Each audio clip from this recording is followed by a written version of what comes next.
Hi అండి. అందరి పిల్లల గురించి నాకైతే తెలియదు కానీ మా పిల్లలు మాత్రం మధ్యాహ్నం అన్నం తినాలంటే ఖచ్చితంగా స్నాక్స్ చేసి పెట్టాలి. నేను ఇంట్లో పనంతా చేసుకొని వంటంతా చేసుకొని వాళ్ళు రాకముందే స్నాక్స్ చేసి పెట్టేస్తాను. మళ్ళీ మీరు అనొచ్చు, స్నాక్స్ ఈవినింగ్ టైం కదా, మధ్యాహ్నం అన్నం తినొస్తారు కదా పిల్లలని. ఇక్కడ కాదండి, 1 o'clockకే స్కూల్ నుంచి పిల్లలు వచ్చేస్తారు.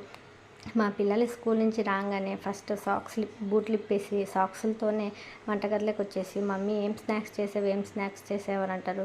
వాళ్ళు ఏమి చేయలేదనుకో, ఇంకా అన్నం తినకుండా అసలు బాగా అల్లరి చేసేస్తారు. మా పాప కంటే బాబు ఎక్కువ అన్నం అసలు సరిగా తినడు, ఇంకా పై తిండి ఎక్కువ కావాలి ఆయనకి. ఇంక అందుకని ఇంక రోజు వచ్చేసరికి ఏదో ఒకటి చేసి పెట్టేసేయాలి.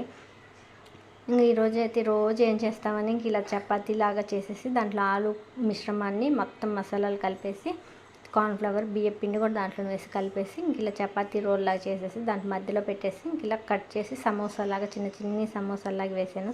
చాలా టేస్టీగా ఉన్నాయి. అన్నం పెట్టేసిన తర్వాత ఇంకొక 1/2 hour ఆగి ఇవి తినేశారు. చాలా బాగున్నాయి అన్నారు. మీకు నచ్చితే ప్లీజ్ సబ్స్క్రైబ్. బాయ్ అండి.